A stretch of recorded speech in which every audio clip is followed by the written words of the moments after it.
So we can do what?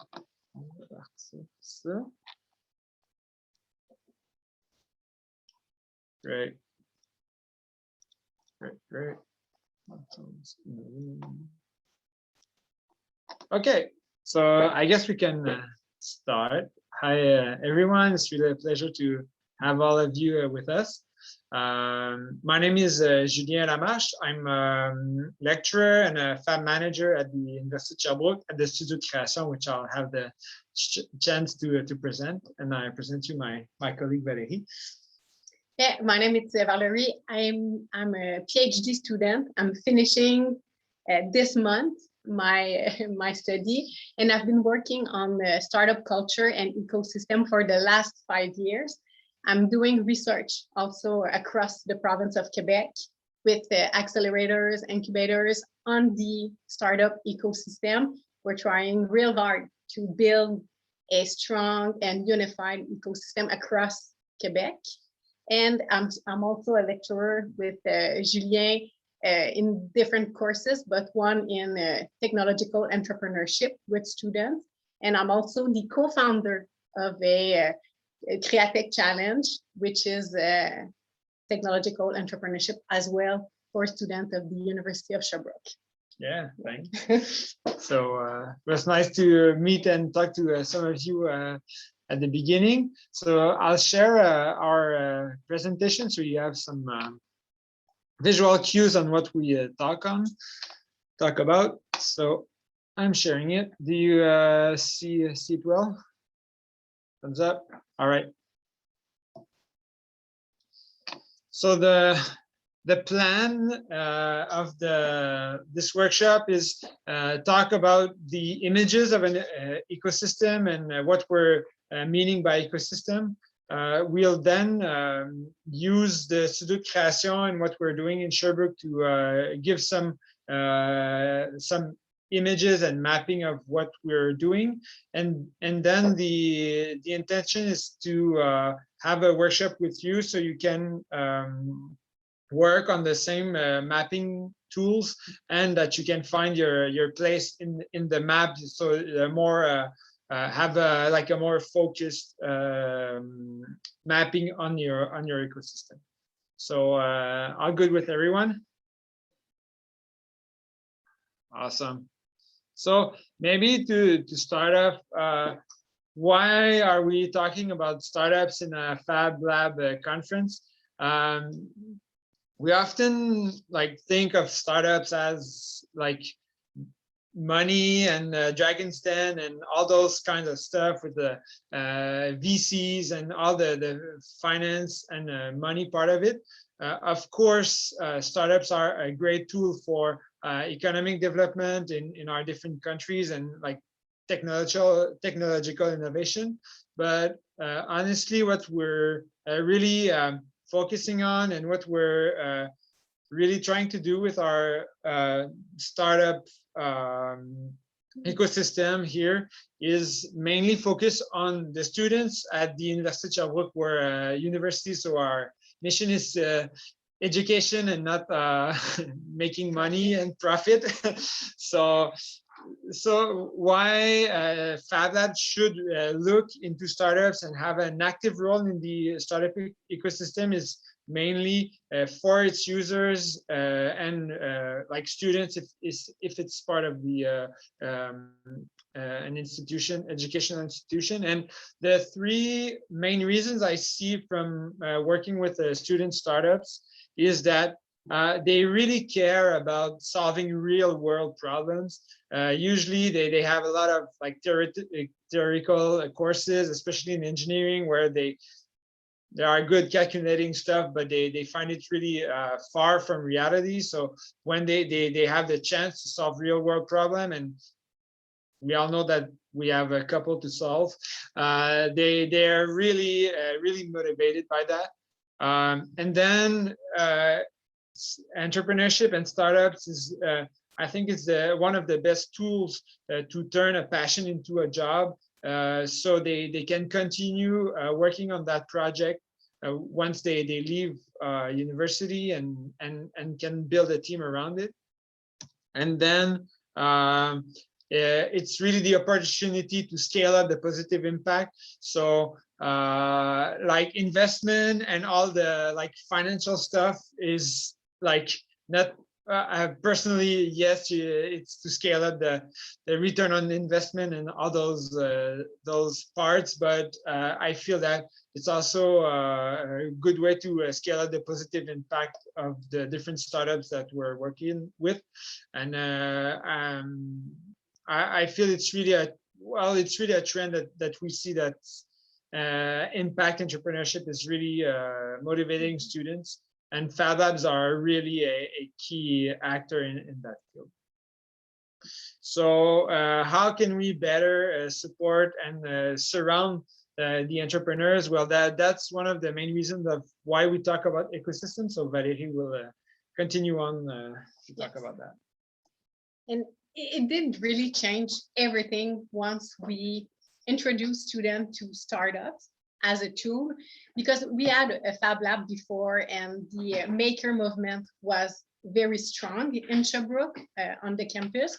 But once we started speaking about startups and ecosystem, it did change a lot of things for the students.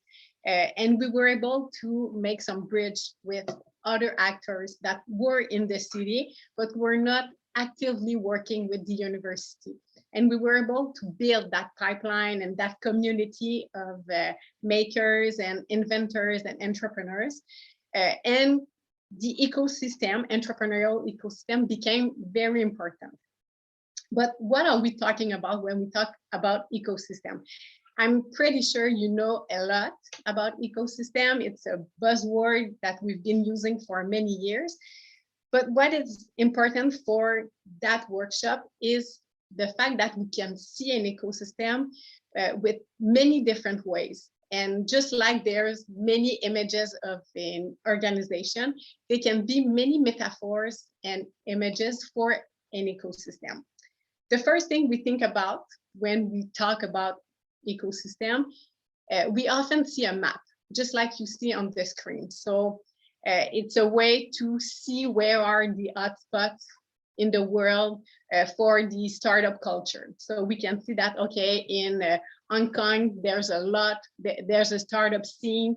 There's a lot of density in many cities of the world. We can compare a city with another, a country with another. So it's very important to have a map just for the world, to see where's the tech scene, the startup scene.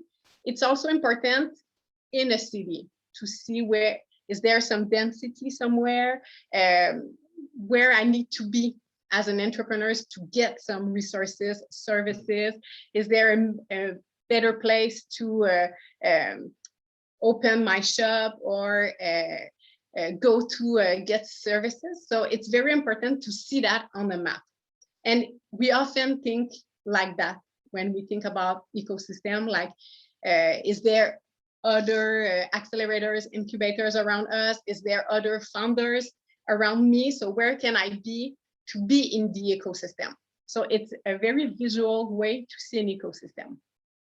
There's another way we can look at ecosystem, and that's the one we see the most during my last year doing researches. Accelerators, incubators, university, even entrepreneurs, when they think about an ecosystem, they will think it as an inventory. So what are the resources around me? Who are the actors and stakeholders and key opinion leaders around me? So we will do grocery list of, okay, so there's that many VCs, there's that many support organization, there are that many founders in our city, and we will see a list of different resources, services, and actors. So that's another way to think about ecosystem. It's the most popular one. But there's some other way to see an ecosystem also. There's a metaphor of the rainforest. So that's a model that we can find in a book.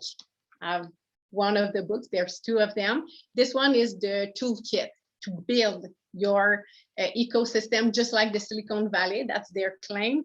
But we'll see that the goal is not to be the next Silicon Valley, but they have key components that is very interesting to think about an ecosystem, to build one, and to connect the macro aspect of an ecosystem, like we did see with the map and the inventory. So that's a bit more of a macro point of view. And with the rainforest, they connect that to the micro, like the conversation we have, informal conversation we have, the collaboration, the relationship, and the proximity we can create with those around us. And that metaphor is very interesting because it's very the organization and the individual. So that's another metaphor for an ecosystem. There's another one, it's the network. And you will see with the different images, we add a layer of detail and precision, and we're going from macro to micro. And with the network, it's exactly that. So we know it's important to be connected. We know it's important to be engaged if we want that density. The network, it's exactly that. So how am I connected to the different actors I've listed in my inventory? So it's not sufficient to have that list. We have to build relationship. So we really have to connect with the individual and the resources around us. So we really want to focus on the strength and the depth of the relationship we have when we are a Fab Lab, when we are an accelerator or an incubator. So I have to do the list. It's important to have that inventory and to know what's missing and to know what are the strengths of the ecosystem. But we have to find a way to really connect and to make sure that our main client or beneficiary, or that are the entrepreneurs and the startups, we have to make sure that they can move. We need that mobility in the ecosystem. And that is one of the big problems we often see in ecosystem. There's a lot going on. There's a lot of resources. There's a lot of actors, but they don't speak to one another sufficiently. They don't create bridge across the different resources. Some entrepreneurs are stuck within a place. They are stuck within a city because there's some dynamics of regional development, and they have to fulfill some certain conditions to have their financement, like their budget, and they have to make sure that they keep the entrepreneurs inside the city to be recognized as a place of entrepreneurship. So we want to get out of those dynamics. We know it's not easy, but we really have to focus about what is important for the makers and the entrepreneurs that we follow and we support. So the workshop is aiming exactly at that. So we want you to think outside of the map, outside of the inventory, outside of the rainforest. We want you to look at yourself, the Fab Lab that you're working with or representing, or the university you're in, and we want to for you to take a look at your Fab Lab as an epicenter. And I don't want to spoil the punch yet, but we're going to do a small exercise to really study and interrogate the relationship you have with the different actors and resources around your Fab Lab, and how you can make that more meaningful for the entrepreneurs and the makers. There's a last ecosystem I want to present to you. Because it's a brand new mapping that has been done in Waterloo in Ontario. So I know we have a representative of Ontario. So the Waterloo ecosystem is very well known is very dynamic, is very strong. And recently, they published a new visual mapping of their ecosystem.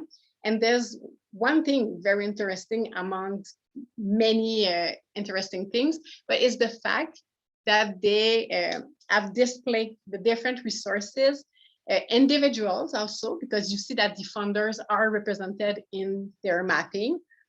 And it's not just the numbers. We can see the logo and the name of the funders. And I think that's in itself, it's very meaningful.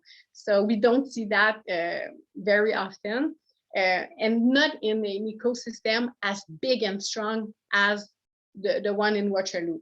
So it's very interesting to see that. But the other thing is that they've placed all the resources, actors, and services on I will say an axis corresponding to the development stages of a startup. So there's the early stage, the startup phase, the scale up, and the growth. So that's the main stages of a startup, and they've places every resources on that axis.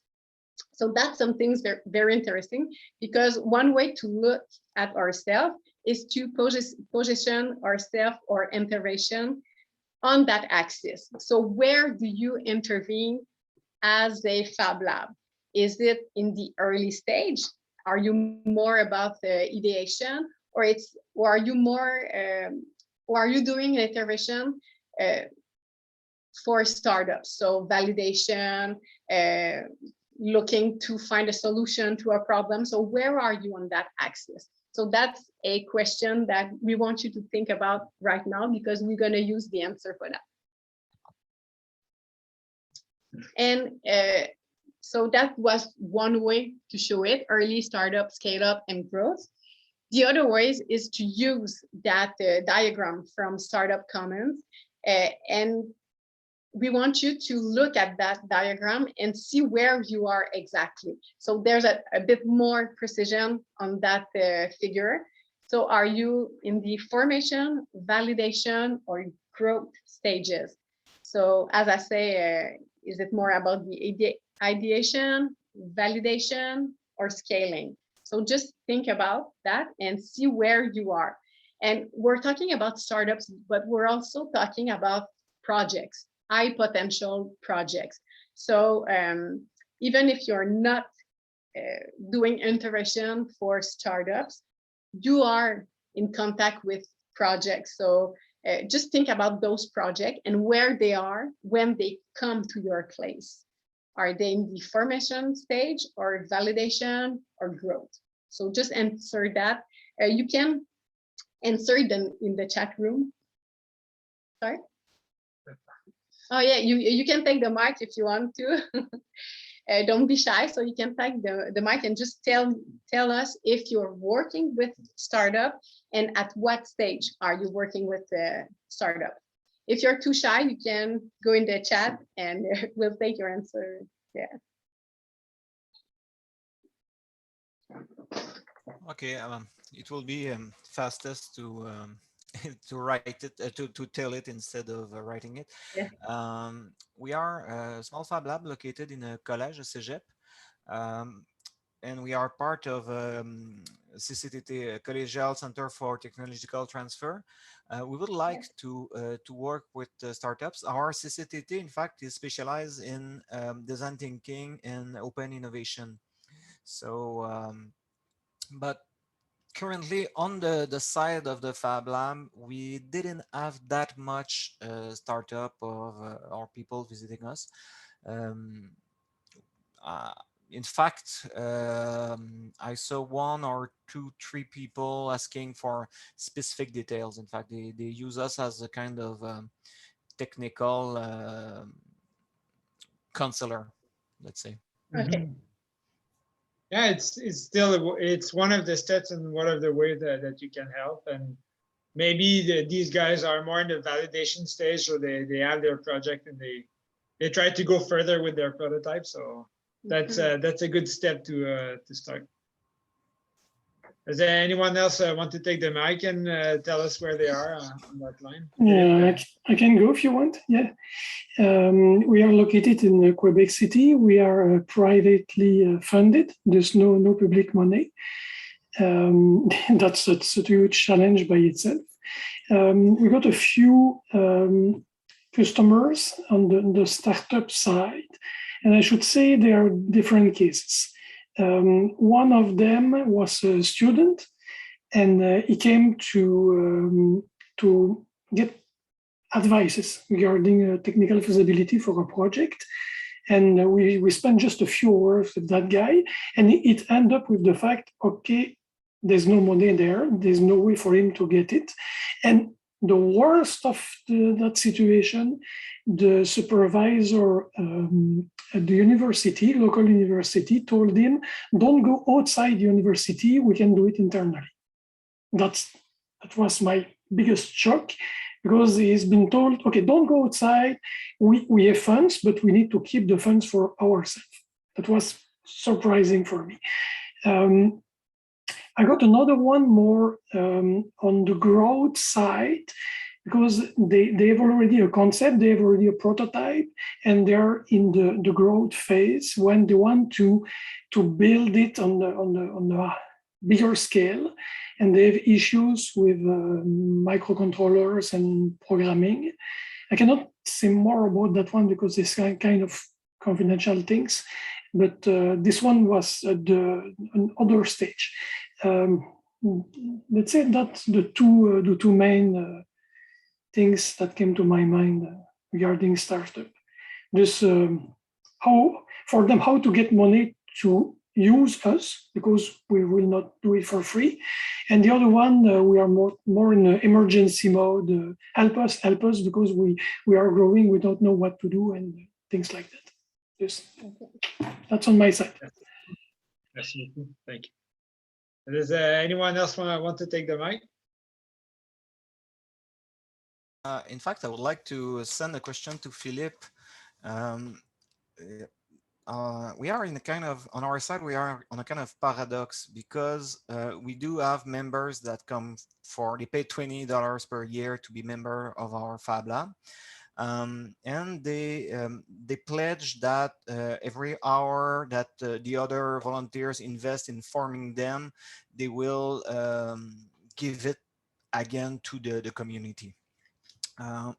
But and if somebody isn't ready to give in return, we ask them to pay at an hourly fee, which is $80 per hour. And even that fee is quite cheap, and I don't want to claim it too far, because I'm sure that I will be again a draftsman. But it's very blurry on our side. Somebody can come and just, as a member, ask, oh yes, I'm building a product, and of course he's a member, so I'll give him an advice. So it's difficult for us to create a professional offer to the industry while keeping open to our members. It's quite strange. Do you have the same issue, Philippe? Why? It was I was trying to make a question, and it turned strange. Ton micro est fermé. Yeah, we started 2 years ago, just before the big shock. It ended up that we focus mainly on business and on companies, and not on individuals that much, because they were all at home. No big business there. Thus we focus mainly on enterprises and businesses, not individuals. Thus I don't have the same issue with mixing individuals and businesses. I'm mainly focused on businesses. And do you have the same approach as saying, we won't do it for you, we will teach you how to do it? Or in fact, you are kind of supplier for them? Good question. A very good question. I would like them to do more, but they are in a rush. They want to do it quickly. It ends up that I'm doing a lot. But I would like to be more in a collaboration mode and teaching mode and sharing mode. But the reality is they wait a long time to get their funding. When they get the funding, they want to go very fast. And the best way to go very fast is not to do it by themselves all the time. This paradox, yeah. That's really interesting, and from like this discussion, I feel that like this figure is a good indication on like where do you want to aim your energy, and where can you help startup, and where does it end? And like if I talk quickly about the studio de création, we're mostly in the formation, ideation phase, the validation. So trying to build a prototype, do several iterations that are validated with clients.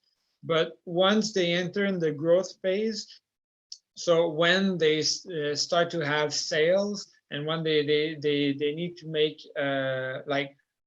multiple units, then our services stop there, and they need to go somewhere else. So I'll talk more about it later, but these stages can maybe help you to focus your services and what kind of services you can offer depending on the place where they are. Yeah, just to add that on the top of that, maybe the way I see it, there are three stages. One is just the idea, the prototype, to figure out what to do, to build it, to try to end up with something useful. Second step is you want more prototype, but not that many, and they are contract manufacturer locally, and it's quite easy to call them and say, okay, I want 100 or 1,000 boards to do that. And when you have your ID clear and your design clear, they will listen to you. They will perform a decent job to do that. If you want to go further and you want 10,000, 100,000, then you need to move. Sorry about Quebec, but you need to move to China. And that's the third step. It depends on where you are. And if you are the first stage, the contract manufacturer, they are not interested in working with you because you don't know what exactly you want. You are using their time, their advices, but most of the time they are paid on the production side. They are paid per board, per product, and not per hour. It depends on the phase. That's my contribution. Yeah. Thank you so much, and feel free to jump in if you have something to add. It's really a great discussion. Did anyone wanted to add something about this stage phases and where you stand on that? And I've been taking notes, and we will come back about a few items that you mentioned. So we'll be right back with that. Yeah. So any other Fablabs want to add something, or we move on? So that's the awkward video conference silence. As a teacher, I know it really well, and I got really comfortable with it. So it's not a problem for me. But yeah, so I'll continue on talking about where we stand and give you a quick case study, so you can then work your way into the mapping. All right. So talking about mapping, that's where we are in Sherbrooke. So we're east and northeast of the Americas, pretty close to Boston actually, and there's the kind of there's a kind of ecosystem that we want to build more relations with, and not that far from New York, so that's quite a good location, but still pretty far to the Silicon Valley and all those tech places. And then That's a picture of our campus. So Université de Sherbrooke is like in a small university town. There's 180,000 people living there, and around 30,000 students. So that's a big focus on the city, and we're top of the hill and having great views and beautiful parks. So we're really lucky to be there. Major faculties are the engineering faculty. I say the first because I work there, but we also have a management school, science school. What's really picking on here in Sherbrooke is like the Quantum Institute, so quantum physics, but they also are building startups from quantum science, so the quantic science, so that's really exciting. And we also have a medical school, but it's at the end of the city, so that's pretty sad for that, but we love them anyway. That's the Studio de Création. So it's a shiny new building that has been built and opened 2 years ago. So that's 2,500 square meters of workshops and ideation space. So it's open to all the students. It's not yet open to the faculty, so to the city, I mean. So we're not like fully Fablab yet, but we're working hard for that. And like since we have started, it's mostly engineering and arts projects, but we're really working to grow it. Last year was quite hard for those kinds of projects, but the next years will be good, I'm pretty sure. So that's quick pictures of our workshop. So like it's this, no, it's big and nice, but it's like usual workshop that you would find in an engineering school. So like machining, 3D printing, laser cutting, woodworking, electronics, of course. What's really special is that we have this big assembly room at the center. So projects can have a daily use or long-term use for a semester or for a year. So they can leave all their stuff there and assemble their projects, and the workshops are on the two sides. So it's really really good for them to be go out like bees, and they go into workshops, come back, and it's really a dynamic place to work in.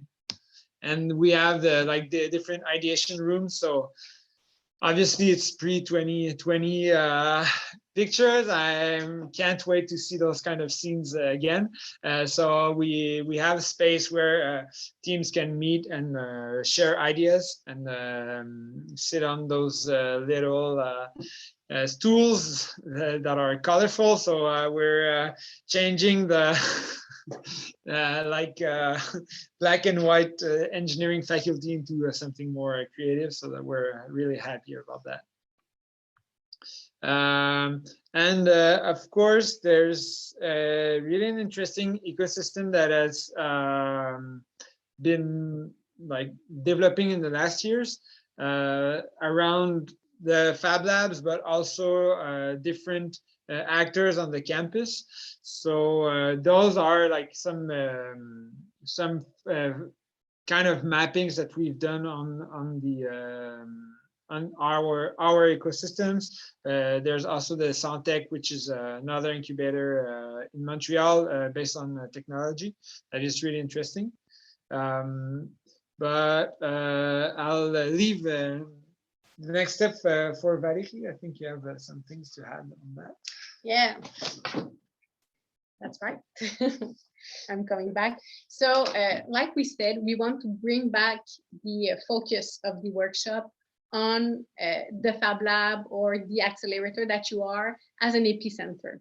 So the meaning behind that is, yes, to do an inventory, like we see a few examples on the screen. So the goal is to know what you have around you or what you are offering inside your places. But as you know, we will go further than that. So we will incorporate in the exercise that we're going to show you, we will be including some components from the rainforest and the network way to see an ecosystem. So the thing is, we want you to think about what your intention and the relation you want. So what do you want to do and who do you want to be in your ecosystem? And who are you sharing that dream with, and who are you interacting with around you? So you have to answer those questions, think about those questions, and we will present to you a tool. Right. Are we doing that right now? Yeah. Yeah. Okay. That's fine. So we will be using an online tools, and you will have to do a few steps. So I'm gonna keep that once we're ready to do it. Yeah. So think about so think about intention. So what you want to do, who you want to be, and the relations. So the relation you have right now and the relation that you might need to develop to be who you want to be and to do what you want to do. And of course, since we're in a Fablab conference, our framework will be a schematic, Arduino schematic, and I found that the concept of I/O, so input and outputs, is really interesting because we want to see our place in the continuum of the startups. And a part of the I/Os, like the power supply, is really important. We often forget it because it's really not. It's like taken for granted. So those will be like the three main source that we'll be thinking about. So, well, the microcontroller, of course, is you. You're the brain, and you're working with and of course the startups that come to your space. The input will be like mostly the referrals. So people heard about your space from somebody else, and they came. The output will be the next step. So if a project come to your space, where do they go next?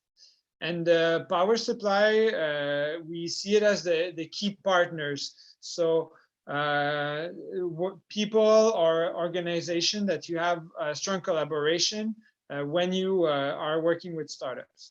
The difference between input and power supply is that usually there's like actors in the ecosystem that you know, that they refer people to you, but you don't necessarily collaborate with them often. Or same thing with the outputs. Let's say you don't organize workshops, or you don't organize events with them. It's mostly like, oh, we know that they're there. You don't go drink a beer or have dinner with them. So so like the power supply, sit with as a strong relationship and a more regular relationship with your space. So I will go like into a quick example of how we use it for the studio. So it will give you some images instead of just an Arduino setup. So firstly, as we talked before, where are you mostly on that part? So it will help you see where do they go next, and where do they come from mostly. Of course, it's not that linear, but let's work like a Pareto, so 80% of the ones that come to you. And what's really important is that using the mapping is really build with real case or real people and real projects if you have some examples. So when I've drawn the schematic for the studio, I've thought about Ozero, which was a student project on like boat washing to prevent invasive species going to the lakes. I've thought about Foxtrot, they haven't built the big wide machines, but the small one that lift and move industrial machines. So they have just left last year the studio. And the Deserbex, this one is still active. They try to take out how you say that? Désherbage in French. Weeds. They try to weed Ah, out. yeah. Bad weeds. They pick up bad weeds with like AI and image recognition for sustainable farming, so they don't have to use pesticides. So having those kind of projects in mind helps you to think about where did they come from and where have they gone next after they stopped using your space. So if I can show you quickly, like what kind of map it can be. Oh yeah, full disclosure, we won't be using a fancy Miro or mural because we're used to Bootstrap in the startup world. So, so we'll be using Google Draw, which is pretty reliable. Well, I hope. And easy to use. And mostly easy to use. So that's the kind of work that we see. Je t'ai vraiment montré étape par étape. OK. Puis on va donner les indications en 4 moments différents. Ouais. Yeah. So that was a little. A so, sneak peek. Yeah. So the first step is really like drawing the schematic. So identifying different inputs, different referrals to your project, different power supply, and there's some examples. And then like what's the output. I think there's a big difference between like the support or advising and the fabrication, since Fablabs are mostly hardware projects. It can be software too, but this part is really a big challenge when they are really comfortable in a big space at the university. Well, then that's a challenge to go somewhere else. Or just like Philip as said with the example that you've given, sometimes they need to move out because they have a lot more production to do and they need to leave the space and go for somewhere else for fabrication. But sometimes they leave because they need more advising, or they will go somewhere else to get a different kind of resources or services. So that's why they are separate, but it's two kind of output. And maybe there's a third one and a fourth one. So they can be as many inputs and outputs that you want. So just to reflect the reality of your place. Yeah, and something that we see also is that maybe like this business accelerator in Sherbrooke, we have asset. They are mostly the output, but sometimes they are the input also, because they have like startups that are too early to be in their program, so they say that, well, go at the studio. So sometimes like actors can be as much as the input as the output.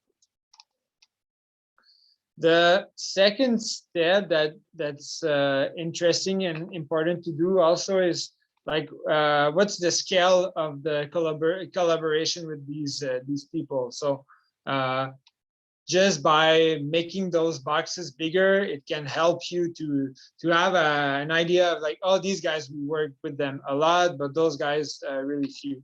At the studio, most of our projects come from the engineering courses project. So those courses generate a lot of projects and they have to go build their stuff somewhere. So that's a big part of our projects. And we have some, I call them free roaming that come in our space, but there are really few. And we'll see elsewhere the other part. And also, like, with whom do you collaborate the most and where do they go the most? Asset Accelerator is linked to the Université de Sherbrooke, so that's kind of the like natural place where they go. But there's also another accelerator, but since they're in the city, students have less habit to go there and have their advice. The other step, like this is like mostly like the flow, so the number of projects that come from these people. And then the other question that's really interesting to ask is, what's this, like Valérie talked, what's the depth of the relationship? So it ends up that I'm teacher in those courses and I work at the Fablabs, so there's like a strong relationship where I can see those projects. I know the 30 of them, and it's really easy when they have questions and when they need they have specific needs, where they can come in the studio.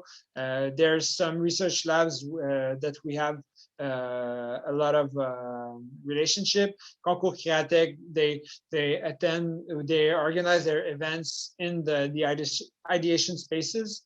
So it's really practical, and we work often with them. So that's a kind of relationships that you can build.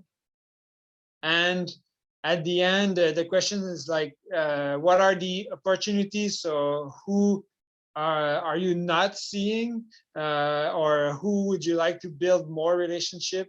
We see that a lot of projects go at the asset accelerator, but we don't have like any formal like discussions or partnerships. So it could be interesting to build more relationship with them, even if we have some informal one. The Quantum Institute, we don't see any of their projects yet. But usually when they have built their like a little quantum system, well, they need to build something around it. So the studio can be really helpful, and also like a medicine school that could be really interesting. So that's the kind of framework or schematic that we've built. I'll stop sharing. So we would like to send you off with this tool, so you can work it on your side. Do you have like, were the example clear? Do you find it useful for your research and your project?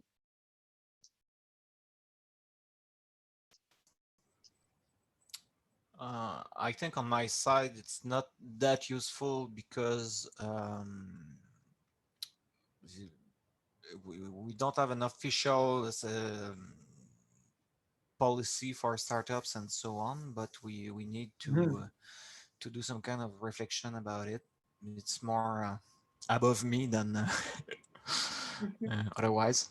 I'm quite amazed to see that there is a Fab Lab at Université de Sherbrooke. But I didn't know why. I don't know why I didn't thought that there was one, but I sent a message to one of my friends who is searcher at the Medical Institute. And yeah, awesome. And of course, like, what's great about university is that we have a big mass of projects that come in and go out. If you don't have like that much like case studies that came, of course it's like the ideal way to do this kind of exercise. But if you can have it as an ideation tool to see like who could be like the good inputs, and who could be the great output also, so you can do it that way without mapping like the actual, but you can like go pretty quick to like the gold box of like what should it be and what could it be. Yeah, and another thing you can do with the exercise is think about the kind of project or startups that you want. If that's a goal, even if it's above you, this decision, if you want that kind of high potential project, what can you do to make that happen in your community? So is there another place you need to be in touch with so it can be an input for you? or it can be a great output for a few of the projects that you've been having, or some of the projects you want to have in your place. So you can really use the tool anyway, like for the project that you want, or for any project that you did have and would like to have recurring in your place. So it's a good ideation tool also, not just analyzing. Mm-hmm. So maybe we can put the different steps. Yep. And we have the link, so we'll be able to use in real time. So right now, the drawing board, and we'll be able to see what you're putting in the different boxes and stages. And on the PowerPoint, we have the different steps. All right. So the first step is to think about the projects. So some project that you did have and are very well representing your place. So Julien has used the example of Desertbex and A0, and we have many more, but those are the ones that represent well, or is the kind of project that we want. So that's why those were the example. And he did the mapping considering that. So if we want that kind of project, who are the inputs, who are the outputs, what kind of relationship do we need to have, or what kind of opportunities do we need to exploit to make that happen? So as we said, you can do that with project that you did have or project that you want to have. So that's the first step. You need to have a list of projects, or to think about some projects that you want. So think about their track, their trajectory. So where are they coming from? When they knock on your door, has somebody referred them? Have they found your place on a website or internet, whatever? So how were they able to get to you?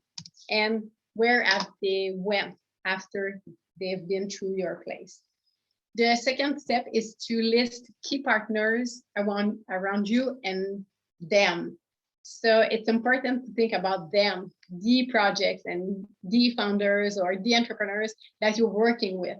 So maybe you don't have a relationship with some of the actors that interact with those startup or project, but you have to list them. So it's not just an inventory of what you're doing and with who you are talking, but really what they're doing, because they are the main focus. So if it's business and organization, you have to think about them. What do they want? Who are they interacting with? It's the same thing for students or projects or founders. So you really have to think about them also, and not just you. And that's a step further than doing an inventory of what you have. Step 3 is to characterize the relationships that you have with all of those parties. So maybe you don't have a relationship, so there will be no arrow.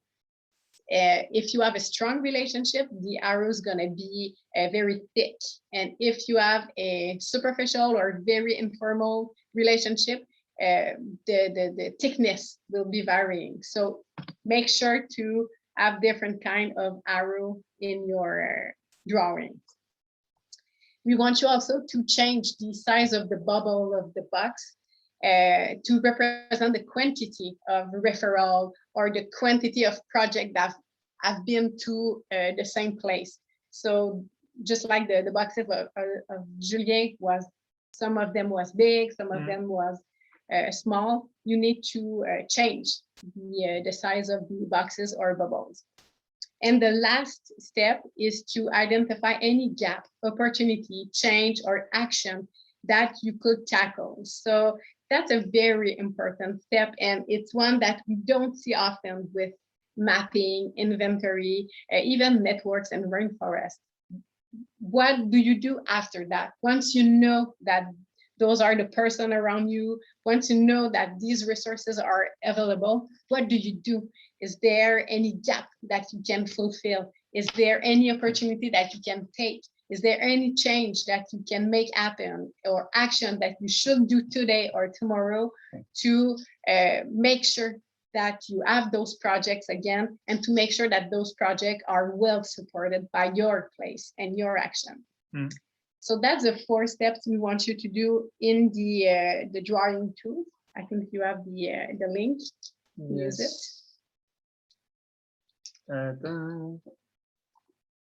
Step share. Okay. So maybe, or maybe to have a quick check also, Philippe, est-ce que tu veux embarquer dans l'exercice, toi? Est-ce que tu as le temps maintenant? Ideally, I think it makes a lot of sense to do it, but I feel I need a few hours to do it, not a few minutes. Just what I would like to do, ideally, I would like to prepare it and to send it just later. I can commit on that I will send it to you, but to do it live, it's a little bit a challenge on my side, because I see exactly what you mean. And by the way, it's really, really helpful. You are focusing exactly on major problems we have. This it makes a lot of sense, but I don't think I can fill in live. I would be more comfortable to get a few hours to do it, but I don't know for the others. Sure. Jérôme, de ton côté? Oh, désolé, j'ai eu un téléphone qui a sonné. Ok, pas cool. J'en ai raté un bout.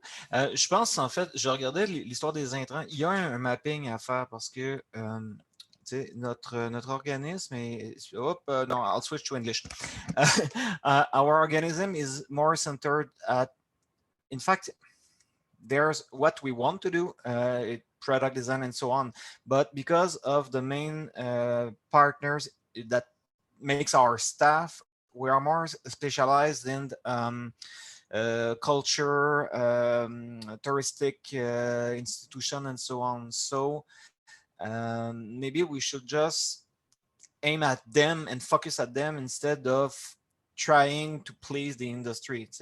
And by focusing at them, they are already used to do things with us.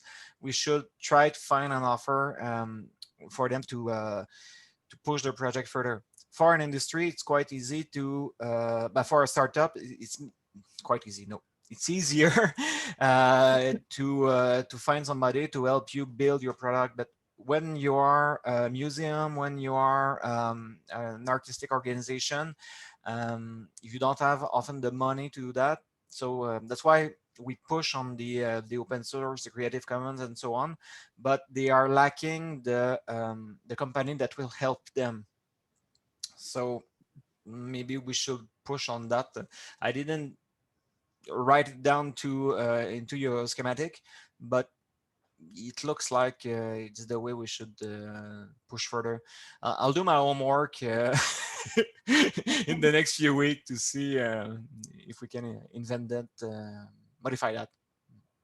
Sure, and also like there's the MT Lab that Valérie knows more than me, but there's also like incubators like in tourism, and there's a big scene around this kind of startups too. So we usually like think of startups as like technological projects and everything, but yeah, there's a lot of entrepreneurship going on in culture and in tourism. So and having a focus is also a good way to attract like people and gain better experience. So that's really interesting what you're talking about. And as you said, like maybe like tech startups, they're not like the kind of organization that you have like interest even, or like it's not in your mission, and sometimes when you make too big of a gap to please like different clients, it's it's different for difficult for the organization to keep a focus and like please the people that you work the most with. So but this like startup and this ecosystem view is totally adaptable to the tourism sector that you're working with. About your cultural incubator, do you have a name? I never heard of such a service. MT Lab, yeah. MT Lab, Montreal. Okay. Yeah, MT Lab. Je te l'envoie par message. All right. And Thomas or the other participant, would you be interested in doing the workshop now, or you'll do it as an homework like the other ones? I like the idea of commitment. That's nice. So think about it. And yeah, no, absolutely no issue with the commitment, but I just want to do it properly. And I think just live, there's a huge amount of information to put there. Sure, and if you want to work with your team on it, it could be a good group work too. So if we're going in this path, I'll just save the presentation and put it in the. I guess I can. I'm just not that used to Zoom. I'll just I'll attach the presentation in the chat room. Yeah, I'll attach it to the chat room, so you can all have all the info. And are you able to go in the? Okay, no. And do you leave it on the shared drive somewhere, or Google Drive, or anything? You can just put the link, and that's okay. It's on the chat. So Philippe, you have a okay, few I got it. minutes Yeah, I got download it. Yeah, I got it.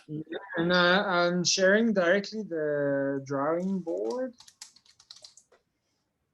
And there was something very interesting about what you said, Jérôme.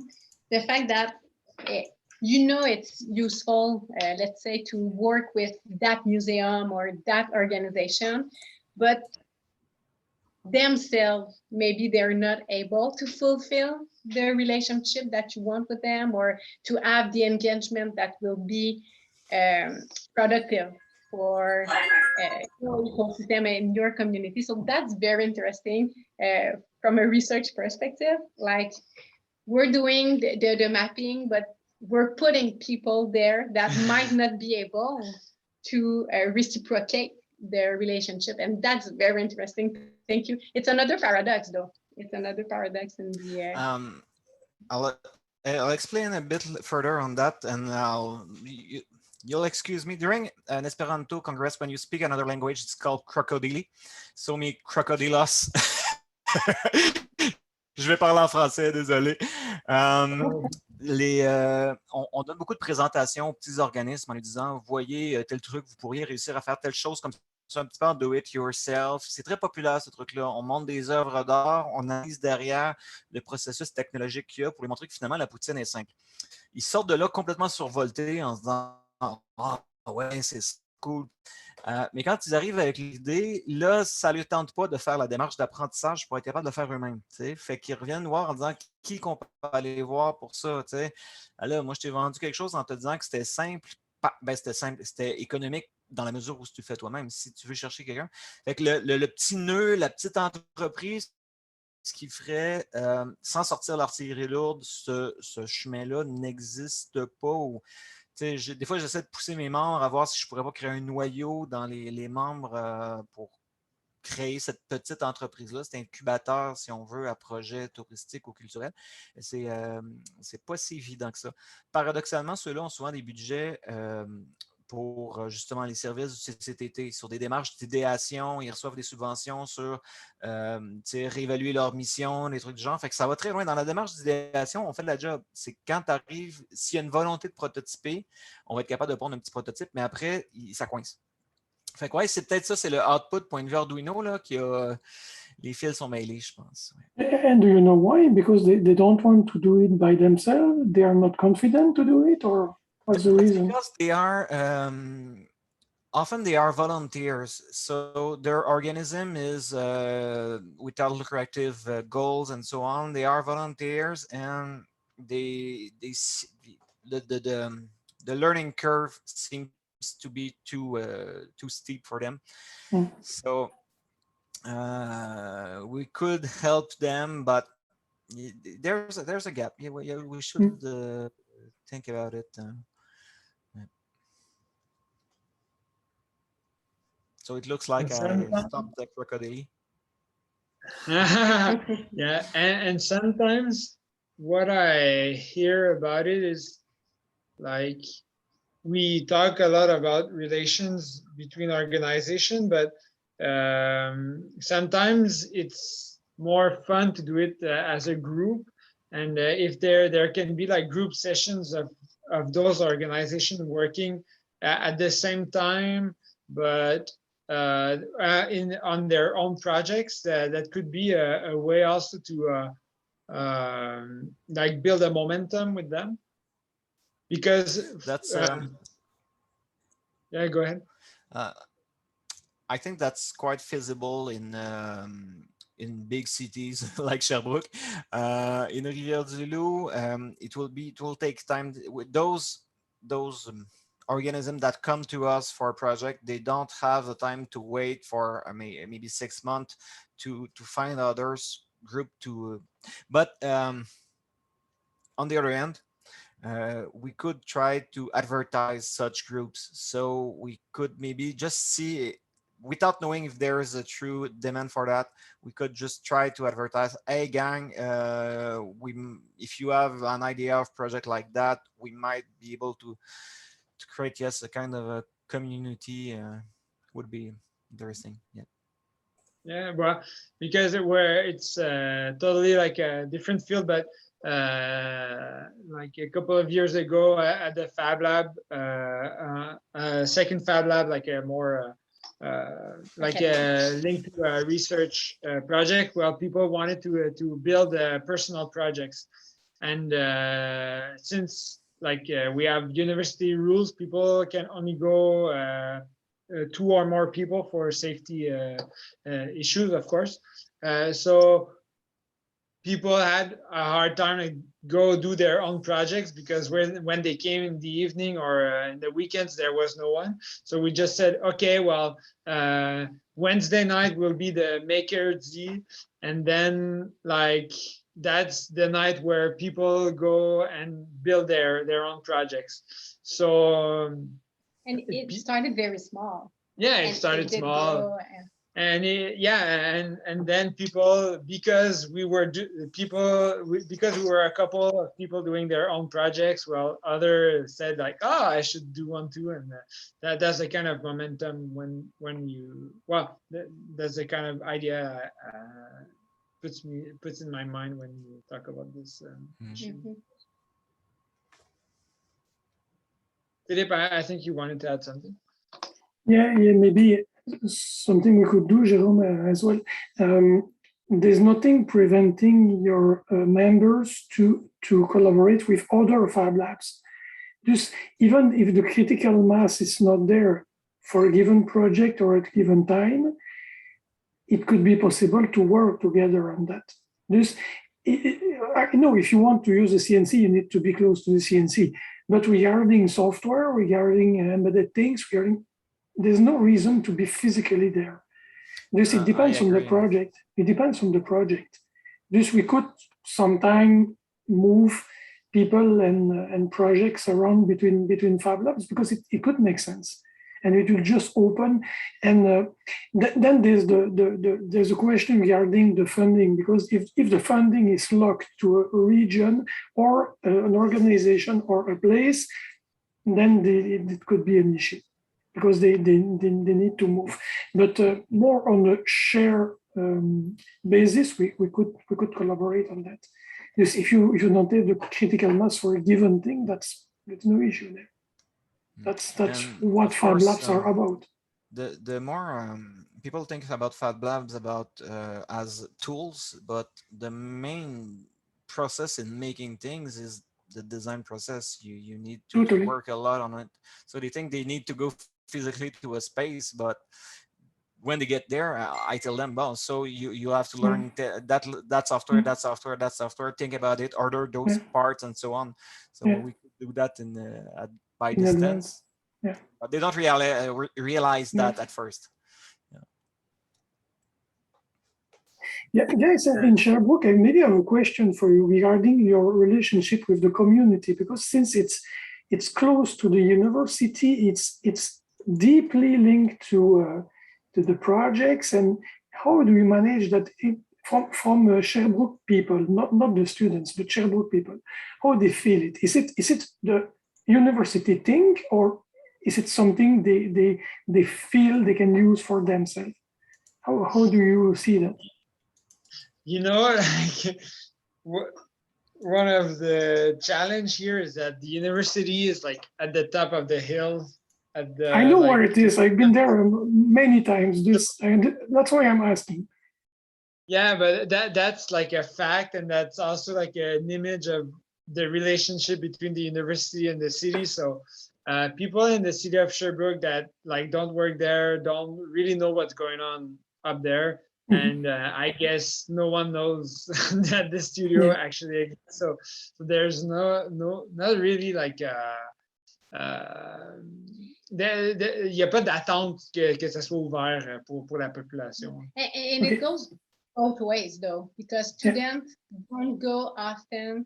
Like Julien said, they don't reach in downtown to see if there is some resources or services. And we have exactly the same phenomenon in Trois-Rivières. The university is completely separated from the rest of the city, and they have big problem. Like they're not able to bridge their resources because they don't want to cross the bridge, the physical bridge that they have. So it's a big problem that we have in Sherbrooke, Trois-Rivières, and surely many others.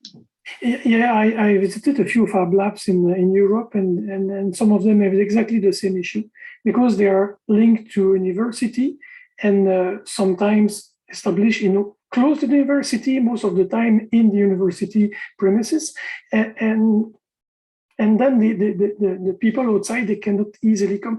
Just curious, is it anything preventing them to come? Is it open to them or not currently or not yet or? No, well, actually, there's really a simple loophole that is really cheap. Like big institutions, like the major thing that blocks innovation is insurance. Because the insurance policy of the university covers only students, well, then working with the community, it's really hard.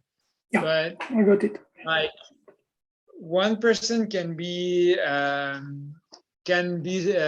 subscribed to any like course in any faculty, and then they could have access because they are covered by their insurance, by the insurance coverage of the university. So like the workshop is not open to the public, but there's really simple ways to use it. Just enroll to philosophy program and it will be okay. Philippe, I don't know if you enrolled to university in the last years, but it's always a pain, a true pain. You should ask a request to the priest of the village. I don't know, it's for any university. One time I said I'm from the University of Montreal, and one time I've thought, oh, I'm gonna just take one course at l'Université Laval. Nope. No way. No. It's a process. It's always a pain. And more broadly on that topic, on the collaboration with the community, how do you see that? Because there are many ways to position FabLab. It could be on the business side. It could be with local schools and K-12 students. It could be, how do you see that, and where are you going with that? You want to address everything? Because we initially we were addressing everything, and maybe it's a little bit too broad. Yeah, honestly, like, mais quoi, je pense qu'il n'y a plus personne qui écoute en anglais. Oui, il y en a deux. on est des trop bons Québécois là, qui OK, parlent OK. OK. en Ah, anglais. c'est correct, tu peux y aller en français. Non, mais c'est parfait. Honnêtement, l'accès libre à tous, c'est vraiment un gros défi de gestion. Puis surtout dans un contexte universitaire où est-ce qu'on a beaucoup d'achalandage, surtout dans la session d'automne. Personnellement, la plus grande valeur ajoutée que je vois, c'est vraiment d'avoir des projets spécifiques où est-ce que là, on ouvre à ce petit groupe de personnes-là. Puis, je donne un exemple, on s'est fait approcher par le centre culturel de l'université. Ils disent ah, il y a un artiste qui aimerait venir faire une résidence au studio. Puis là, on a contourné toutes les règles universitaires, ou pas contourné, mais on a trouvé des façons de faire fitter ça. Puis là, ça a marché. Présentement, il y a un projet de chariot pour des ruches d'or à Sherbrooke. Fait qu'on organise une façon de collaborer avec eux. Il y a des étudiants qui s'impliquent dans le projet, que c'est eux qui viennent utiliser les outils. Fait que je pense qu'il y aller par projet pour la communauté, pour vraiment avoir un impact. Je pense que ça a vraiment une valeur ajoutée. Pour les projets personnels de n'importe qui à Sherbrooke, ce serait vraiment cool. Mais c'est un gros défi de gestion. Pour avoir géré un atelier collectif à Sherbrooke, je connais bien ce défi-là. Groupe, je fausse compagnie, il faut que je me sauve. Il faut que je redémarre avant ma présentation à moi. OK, oui, c'est vrai. Tu en fais une tantôt. C'est vrai. Bonne journée. Good. Oui, on peut clore ceci. Je ne sais pas si... Merci, Jérôme. À la prochaine. Je ne sais pas si tu avais d'autres questions, Philippe? Ce que je vais faire, je vais définitivement... J'ai adoré, hein, franchement, ce que vous avez expliqué, puis ça ne pouvait pas mieux tomber. En équipe, ce midi, on parlait exactement de ça, de la question du positionnement. Puis, quand c'est non-profit, mais quand même financé par des fonds individuels, tu dois te poser la question de c'est quoi les meilleurs choix? Puis, c'est sûr qu'on veut aider tout le monde, mais à un moment donné, il faut que ça marche aussi. Là. Donc, le gars qui veut réparer son manche de pelle, là, je ne suis pas sûr qu'on peut vraiment, même si on voudrait, là, je ne suis pas sûr qu'on peut vraiment l'aider.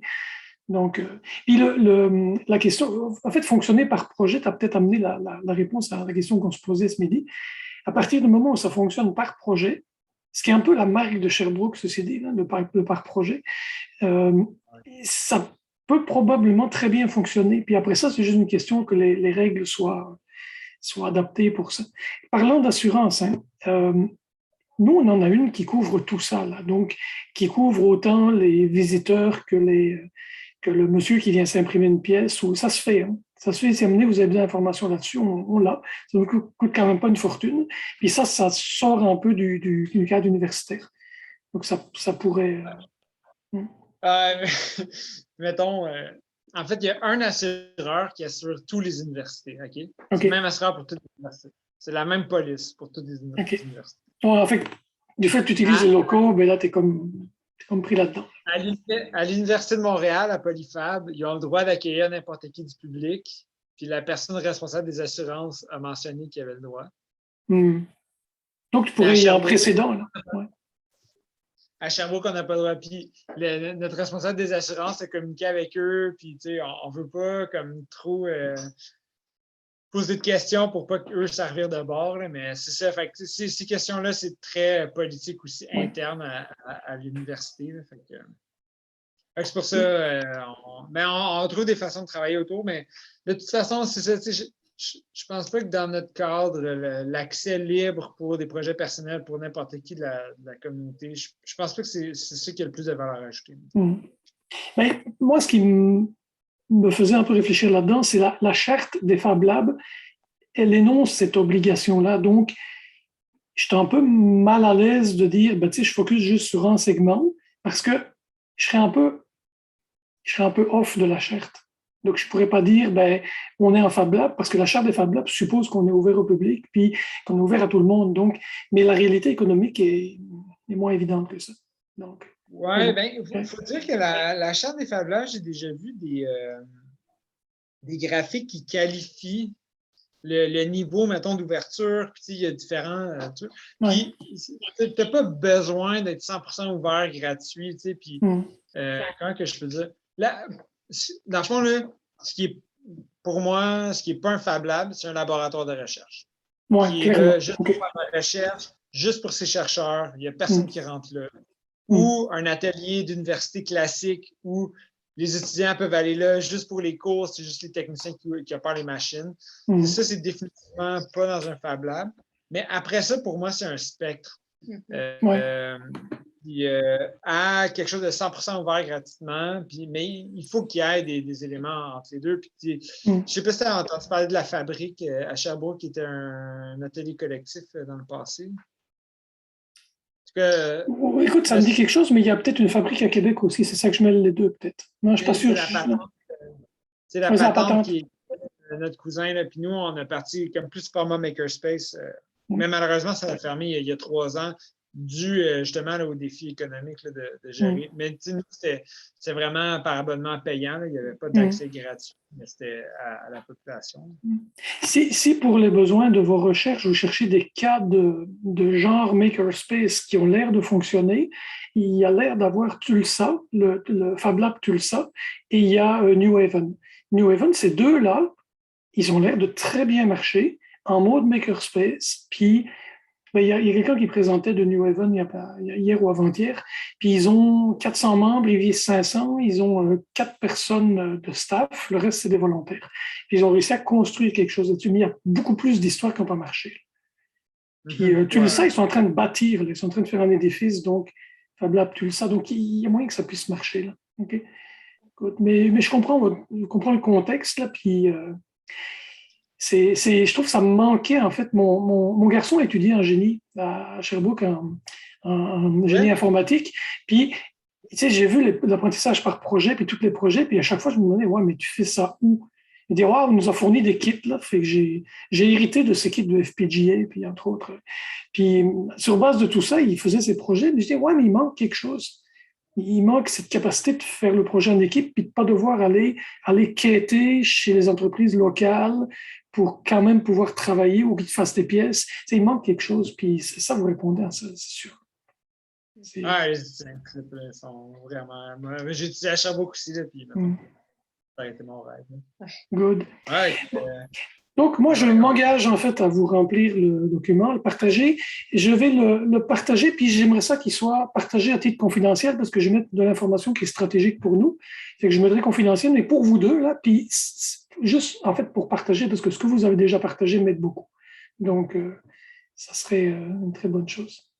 C'est très plaisir, puis même, si tu souhaites en discuter, on pourrait s'organiser une petite rencontre, là, puis nous, ça nous ferait plaisir d'en discuter.